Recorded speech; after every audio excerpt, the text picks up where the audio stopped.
എല്ലാവർക്കും നിലാവ് നക്ഷത്രവും ചാനലിൻ്റെ പുതിയൊരു വീഡിയോയിലേക്ക് സ്വാഗതം. താറാവ് വളർത്തലുമായിട്ട് ബന്ധപ്പെട്ടതാണ് കേട്ടോ എൻ്റെ നമ്മുടെ വീഡിയോ. തുടക്കക്കാരായ കർഷകർക്കാണെങ്കിൽ ഉറപ്പായിട്ടും ഇത് പ്രയോജനപ്പെടും. നമ്മൾ എന്ത് പണിക്കിറങ്ങിയാലും കുറച്ച് കാര്യങ്ങൾ പഠിച്ചിട്ടേ ഇറങ്ങാവുള്ളൂ, ഇല്ലെങ്കിൽ നമുക്കത് മുമ്പോട്ട് കൊണ്ടുപോകാൻ പറ്റത്തില്ല. നമുക്കും ആദ്യം ഇതുപോലെ താറാവിനെയും വളർത്തിയപ്പോൾ ഒരു വിവരമില്ലായിരുന്നു ഇതേപ്പറ്റി. അങ്ങനെ കുറച്ച് പാളിച്ചകളൊക്കെ പറ്റിയിട്ടുണ്ട്. അതൊക്കെ ഏകദേശമൊക്കെ ഇപ്പം പഠിച്ച് ഇപ്പം നല്ല രീതിയിൽ താറാവ് കൃഷി നമ്മൾ ചെയ്യുന്നുണ്ട്. അധികം സൗകര്യമൊന്നുമില്ല, അതായത് വയലോ അങ്ങനെയുള്ള യാതൊരു സൗകര്യവും ഇല്ലാതെ കുളമോ അങ്ങനെ വലിയ വിശാലമായ കുളങ്ങളോ നാച്ചുറലായിട്ടുള്ള കുളങ്ങളോ ഒന്നുമില്ലാതെ തന്നെ നമുക്ക് നല്ല രീതിയിൽ താറാവ് കൃഷി ചെയ്യാൻ വേണ്ടി പറ്റും. ഇപ്പോൾ ഒരു 2.5 വർഷത്തോളമായിട്ട് നല്ല രീതിയിൽ ഞാൻ താറാവിനെ വേയിച്ചുകൊണ്ട് പോകുന്നുണ്ട്. നല്ല രീതിയിൽ എനിക്ക് വരുമാനവും കിട്ടുന്നുണ്ട്.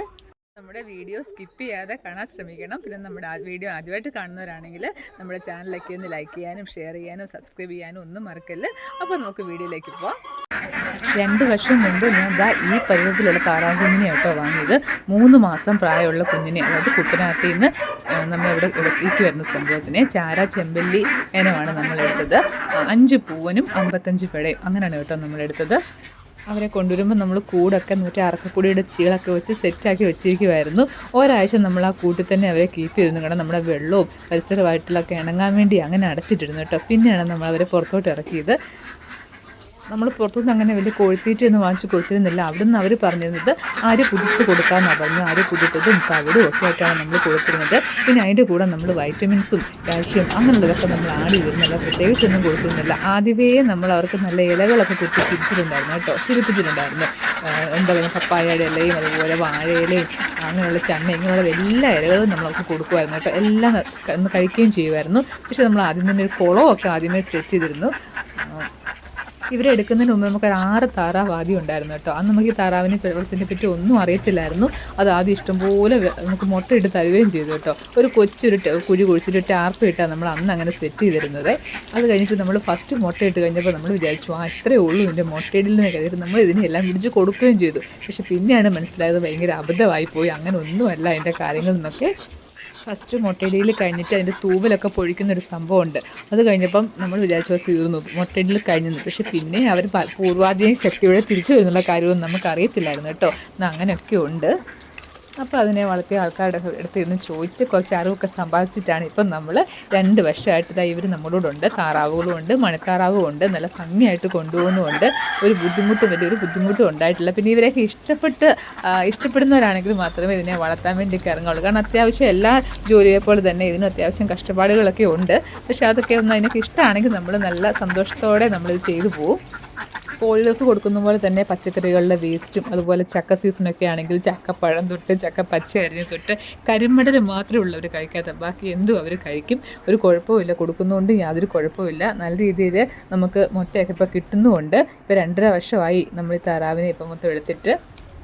ഒരു താറാവിന് നമുക്ക് 240 രൂപയ്ക്കായിരുന്നു കുട്ടനാട്ടിൽ നമ്മൾ എടുത്തത്. അത് 5 മാസം കഴിഞ്ഞപ്പോൾ അത് മുട്ട ഇടുകയും ചെയ്തായിരുന്നു. ഇപ്പോഴും മുട്ട കിട്ടുന്നുണ്ട്, അത്യാവശ്യം നല്ല രീതിയിൽ തന്നെ മുട്ട കിട്ടുന്നുണ്ട്. ഫുഡും അതുപോലെ തന്നെയാണ് കൊടുത്തു പോകുന്നത്. ഇടയ്ക്ക് വെച്ച് നമ്മൾ SKMൻ്റെ താറാവിൻ്റെ ലെയർ പില്ലറ്റ് കിട്ടുമായിരുന്നു, അത് വാങ്ങിച്ച് കൊടുക്കുമായിരുന്നു. അത് നല്ലതാണ് കൊടുത്താൽ. പക്ഷേ നമ്മൾ അങ്ങനെ കൊണ്ടുപോവുകയാണെങ്കിൽ നമ്മുടെ കയ്യിൽ നിൽക്കത്തില്ല, എക്സ്പെൻസ് ഭയങ്കരമാണ്.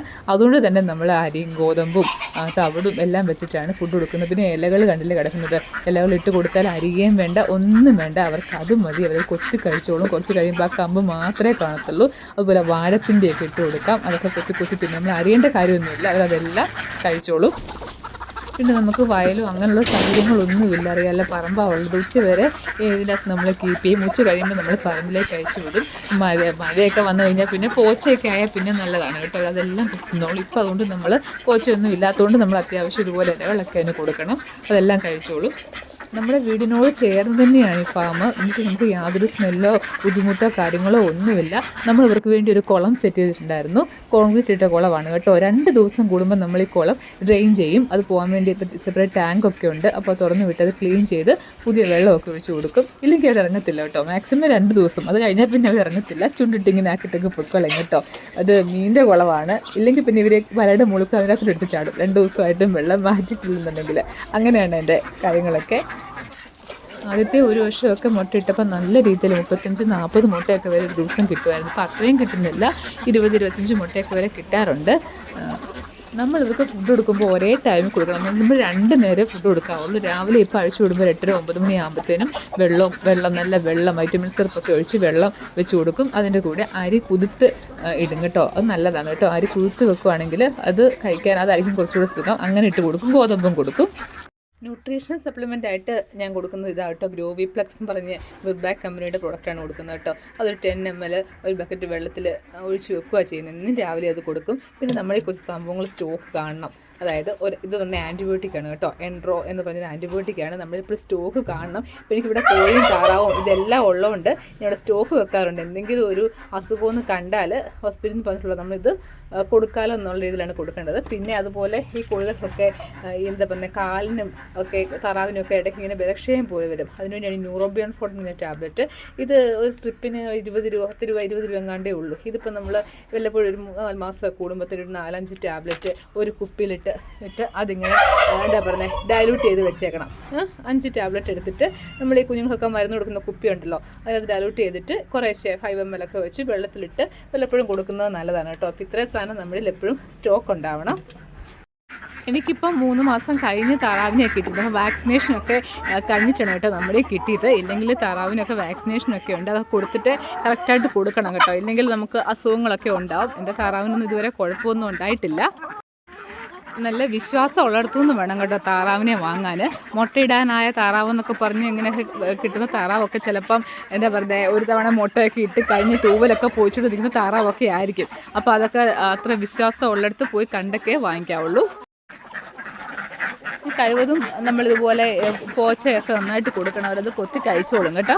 പോച്ചയും അതുപോലെ ഞാൻ പറഞ്ഞ വാഴയിലയും അതുപോലെ എന്താ പറയുക കപ്പയ്ക്ക് പപ്പായയുടെ ഇലയൊക്കെ നല്ലതാണ് കൊടുക്കുന്നത്. വിരശല്യം ഒന്നും ഉണ്ടാകത്തില്ല അങ്ങനെയൊക്കെ കൊടുത്താൽ. ഇവരിപ്പം കോഴികളും താറാവുകളും എല്ലാം ഒരുമിച്ചായിട്ട് കിടക്കുന്നത്. കുഴപ്പമൊന്നുമില്ല. രാത്രിയിൽ അവർക്ക് സെപ്പറേറ്റ് കൂടാണ്. താറാവിനൊന്ന്, കോഴിക്കൊന്ന്, മണിത്താറാവിനൊന്ന്, അൽഗത്തിനൊന്ന്, അങ്ങനെ ഞാൻ സെപ്പറേറ്റ് ആയിട്ടേക്കുന്നത്.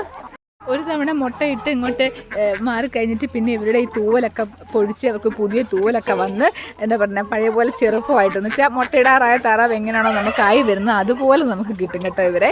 അപ്പോൾ നമ്മൾ ഈ പുറത്തുനിന്നൊക്കെ വാങ്ങുമ്പോൾ അതാണ് ഞാൻ പറഞ്ഞത് നോക്കി വേണം വാങ്ങാൻ. ചിലപ്പോൾ അങ്ങനെയൊക്കെ കളിപ്പീരൊക്കെ പറ്റും.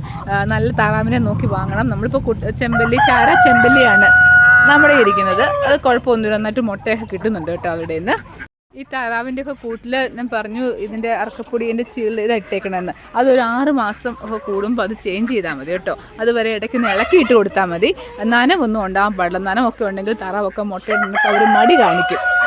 അതുപോലെ ഈ താറാവിന് സ്ട്രെസ്സൊന്നും പറ്റത്തില്ലെന്നാണ് പറയുന്നത്. ഇല്ല ഇവരെ പേടിപ്പിക്കുകയൊക്കെ ചെയ്താൽ, അതായത് മറ്റുള്ള മൃഗങ്ങളെയൊക്കെ കണ്ട് ഇവർ പേടിക്കുകയോ അങ്ങനെയൊക്കെ ചെയ്താൽ അവർക്ക് മുട്ടയൊക്കെ ഉൽപ്പാദനമൊക്കെ കുറയുമെന്നാണ് പറയുന്നത്. അപ്പോൾ അവർക്ക് നല്ലൊരു പ്ലസൻ്റ് ആയിട്ടുള്ള ഒരു എൻവയോൺമെൻറ്റൂടെ നമ്മൾ കൊടുക്കണം കേട്ടോ. ഇത് പകൽ ഇവരെ ഇവിടെ ഇതിനകത്ത് ഫെൻസിൻ്റെ അകത്താണ് കീപ്പ്. എൻ്റെ കോഴിയുടെ ഒരു വീഡിയോ ഞാൻ ചെയ്തിട്ടുണ്ടായിരുന്നു. അപ്പോൾ അതിനകത്ത് ഞാൻ പറഞ്ഞിട്ടുണ്ടായിരുന്നു ഒരു ഉച്ച കഴിഞ്ഞ് ഒരു 2-3 മണി വരെ ഇതിനകത്ത് ഇടും. അതിന് ശേഷം ഒന്ന് അയച്ചു പുറത്തോട്ടെങ്ങ് വിടും. തിരിച്ചവർ വൈകിട്ട് വന്ന് കൂട്ടി കയറിക്കോളും. അങ്ങനെ ബുദ്ധിമുട്ടൊന്നുമില്ല. ഇവരെ ഒരു കൂട്ടെടുക്കും. കോഴിയെ ഉണ്ടായിരിക്കുമോ? കോഴിയുടെ അത്രയും പാടില്ല താറാവിനെ നോക്കാൻ. കാരണം അനുസരണയുടെ കാര്യത്തിൽ അവർ കറക്റ്റായിട്ട് വന്ന് കൂട്ടിക്കോറുകയോ എടുക്കുകയൊക്കെ ചെയ്തോളും. പിന്നെ അവർക്ക് തണലിനായിട്ട് നമ്മളിവിടെ കണ്ടില്ലേ പാഷൻ ഫ്രൂട്ടും മുന്തിരിയും അങ്ങനെയൊക്കെ പിന്നെ ഗ്രീൻ ഷീറ്റും ഒക്കെ അടിച്ച് വെച്ചേക്കുവാണ്. തണൽ ഇപ്പോൾ ചൂട് സമയമല്ലേ, അവർക്ക് താങ്ങാൻ പറ്റത്തില്ല. അതുപോലെ വെള്ളം എപ്പോഴും ഉണ്ടായിരിക്കണം. അവർ ഫുഡ് കഴിക്കും, അവരുടെ കുളത്തിൽ പോയി വെള്ളം കുടിക്കും, അല്ലാതെ ഇവിടെ വെള്ളം വെക്കും. അങ്ങനെ ഇവിടെ സെറ്റ് ചെയ്ത് വെച്ചേക്കുന്നതല്ല. അപ്പം ഒരു കുളവോ അല്ലെങ്കിൽ വയലോ അങ്ങനെ ഒന്നുമില്ലെങ്കിലും നമുക്കിതുപോലെ താറാവിനെയൊക്കെ വളർത്തുക അത്യാവശ്യം ഏൺ ചെയ്യാനൊക്കെ പറ്റും എന്നുള്ളത് മനസ്സിലായില്ല. ഞാനും ആദ്യം 6 എണ്ണമായിട്ട് തുടങ്ങിയതാണ്. ഇപ്പോൾ ഇതാ ഇത്രയും ക്വാണ്ടിറ്റി എനിക്കുണ്ട്. ഇനിയിപ്പോൾ ഈ ചൂട് കഴിയുമ്പോൾ ഇത്തിരി എന്താ പറയുന്നത് കുറച്ചുകൂടെ കൂടുതൽ ക്വാണ്ടിറ്റി എനിക്ക് കൂടൊക്കെ ഇടയ്ക്ക് കിടപ്പുണ്ട്, ഫ്രീ കിടപ്പുണ്ട്. അപ്പോൾ കുറച്ചുകൂടെ ക്വാണ്ടിറ്റി എടുത്തിടുന്നുണ്ട്. അപ്പോൾ കുഴപ്പമില്ലാതെ പോകുന്നുണ്ട്. അപ്പോൾ എല്ലാവർക്കും ഇതൊരു എന്താ പറയുന്നത് ഈ വീഡിയോ ഒരു ഹെൽപ്ഫുൾ ആയെന്ന് ഞാൻ വിചാരിക്കുകയാണ്. ഈ മണിത്താറാവിനെ മെയിനായിട്ട് എടുക്കാൻ കാര്യം മണിത്താറാവ് താറാവിനെ പോലെ തന്നെ മുട്ടയിടുകയും ചെയ്യും. ഇവർ അടയിരിക്കും കേട്ടോ. അങ്ങനെ ഇനിയിപ്പോൾ ഇവർ ഈ താറാവിൻ്റെ അത്രയും ഏജ് ഇവർക്കില്ല. ഇവർ അതിലും ചെറുപ്പമാണ്. എൻ്റെ തൊട്ടപ്പം തന്നെ മാമൻ്റെ വീട്ടിൽ നിന്ന് അവർ അടയിരുത്തി വിരിയിച്ച കുഞ്ഞുങ്ങളാണ്. ഇനിയിപ്പോൾ ഇതിനെ താറാമുട്ട വെച്ച് അടയിരിപ്പിക്കാനുള്ള പ്ലാനുണ്ട്. ഇനി അവർ അടയാവുമ്പോൾ താറാമുട്ട വിരിച്ച് എടുക്കാനൊരു പ്ലാനുണ്ട്. അപ്പോൾ അങ്ങനെയുടെ മുമ്പോട്ട് പോകാമെന്ന് വിചാരിക്കുന്നു. കുറച്ചുകൂടെ എൻ്റെ ഫാം കുറച്ചുകൂടി കയറ്റിക്കൊണ്ട് വരാമെന്ന് വിചാരിക്കുന്നു. അപ്പോൾ എല്ലാവരും വീട്ടിലെ കോഴിയെ വളർത്തുന്നതിനൊപ്പം ഒരു 5-6 താറാവിനെങ്കിലും എടുത്തിട്ടാൽ അറിയാവുന്ന താറാമുട്ടയുടെ ഔഷധം ഔഷധ ഗുണം അറിയാമല്ലോ. അപ്പോൾ നല്ലതായിട്ട് മുട്ടയും കിട്ടും, നമുക്ക് കുറച്ചുകൂടെ വരുമാനം. ഒരു കോഴിമുട്ടയ്ക്ക് 8 രൂപയാണെങ്കിൽ ഒരു താറാമുട്ടയ്ക്ക് വില 12 രൂപയാണ്. അപ്പോൾ അത്രയും വ്യത്യാസമുണ്ട്. അപ്പോൾ എല്ലാവരും ഇങ്ങനെയോടെ ചെയ്യുക. ചെറുതായിട്ട് ഒരു ടാർപ്പാക്കുളമൊക്കെ സെറ്റ് ചെയ്താൽ മതി. നമുക്ക് അത്യാവശ്യം താറാവിനെ കുറച്ചെണ്ണത്തിനെയൊക്കെ വളർത്താൻ പറ്റും. വീട്ടാവശ്യത്തിനുള്ളതെങ്കിലും നമുക്ക് മുട്ട നമുക്ക് റെഡിയാക്കി എടുക്കാൻ പറ്റും. ഇനി എന്തെങ്കിലും കാര്യങ്ങൾ വിട്ടു പോയിട്ടുണ്ടോയെന്ന് എനിക്ക് അറിയാൻ വയ്യ. എന്തായാലും മുമ്പോട്ടുള്ള വീഡിയോ അതിൻ്റെ അകത്ത് അപ്ഡേറ്റ് ചെയ്യുന്നുണ്ടായിരിക്കും. നമുക്ക് മുമ്പോട്ടുള്ള എന്നാ പറഞ്ഞപ്പോൾ അട വെച്ചിട്ടുണ്ട്, അതൊക്കെ എങ്ങനെയാണ് വിരിഞ്ഞിറങ്ങുമോ എന്നുള്ളതൊക്കെ മുമ്പോട്ട് ഞാനത് പറയുന്നതായിരിക്കും. അപ്പം എല്ലാവരുടെയും സപ്പോർട്ടും നമ്മുടെ ചാനലിനുണ്ടാവണം. അപ്പോൾ അടുത്തൊരു വീഡിയോ ആയിട്ട് വരുന്നവരേക്കും എല്ലാവർക്കും ബൈ.